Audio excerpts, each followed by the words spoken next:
Okay teachers, as you all know कि आप लोगों ने किस तरीके से इसको लॉगिन करना है। अब ये आपका है होम पेज।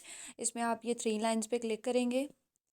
ये मैंने किसी टीचर का लॉगिन किया हुआ है। यहाँ पे आप क्या करेंगे, एग्ज़ाम्स एंट्री पे क्लिक करेंगे। ठीक है, अभी मैं आपको बताने जा रही हूँ कि अभी जो हमने असेसमेंट्स ली हैं उनके मार्क्स कैसे अपलोड करने हैं, क्या क्या चीज़ें हैं उसमें। ठीक है, यहाँ पे हम क्लिक करेंगे मार्क्स एंट्री पे 1 to 8। Now you have to select class. आपको पता है, आप अपनी आईडी खोलेंगे तो आपको ऑटोमेटिकली आपकी जो जो जो क्लास अलॉट हुई हुई है, जो जो आपका सेक्शन है, वो आपको खुद ही वो डिस्प्ले कर देंगे। अभी देखें, सपोज मैंने ए सेलेक्ट किया है सेक्शन, और उसके बाद हमारे पास फर्स्ट टर्म है।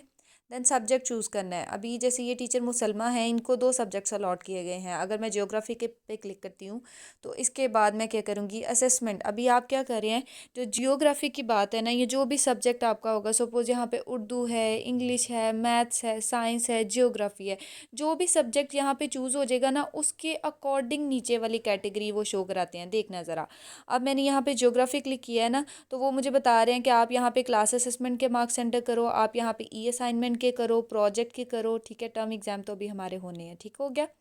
अब अगर मैं यहाँ पे मैथ्स पे क्लिक करती हूँ, ठीक है, अब देखिएगा थोड़ा डिफरेंट दिखाएगा।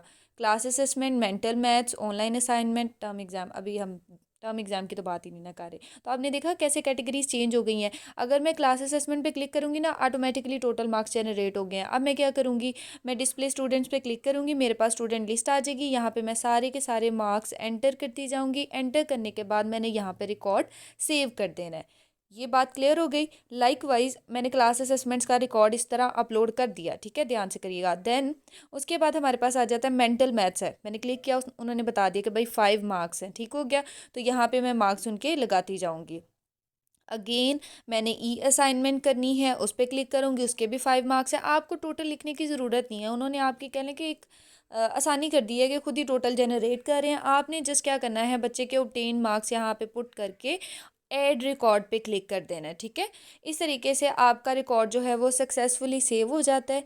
ये आपकी अभी फ़िलहाल जो चेंजेस आए हैं ना, वो यही चेंजेस आए हैं। जैसे ही आपका टर्म जो है कंप्लीट हो जाएगा, फिर आप क्या करेंगे, यहाँ पे चूज़ करेंगे टर्म एग्ज़ाम। 75 मार्क्स का मैथ्स का पेपर होता है, वो ये बता रहे हैं। उसके बाद ऐसे ही डिस्प्ले करेंगे, स्टूडेंट्स डिस्प्ले हो जाएंगे, आप मार्क्स एंटर करेंगे, and then you have to save your record. तो ये थोड़े से चेंजेस हैं, माइन्यूट से चेंजेस हैं, और ये quite they have made this thing quite simple, कि आप लोगों के लिए कोई परेशानी नहीं है कि यहाँ पे बहुत ज़्यादा कॉलम्स बने हों, असाइनमेंट के मार्क्स लगा रहे हो, यहाँ पे असेसमेंट के लगा रहे हो, यहाँ पे टर्म एग्जाम के लगा रहे हो। इस तरह से नहीं किया उन्होंने। ठीक है, उन्होंने यहाँ पे कैटेगरी जो है वो सिंप्लीफाई कर दिया ताकि आपके लिए आसानी हो, और आपके सब्जेक्ट के अकॉर्डिंग। ये बेस्ट पार्ट है कि अगर मैं ज्योग्राफी चूज़ करती हूँ तो मेरे पास टर्म एग्जाम के देखना मार्क्स ही चेंज हो गए हैं। तो कोई परेशानी नहीं है, कोई मुश्किल वाली बात नहीं है, एआईएस इतना टफ नहीं है। ठीक है, तो इस तरीके से आप मार्क्स अपलोड कर सकते हैं आसानी से। Thank you.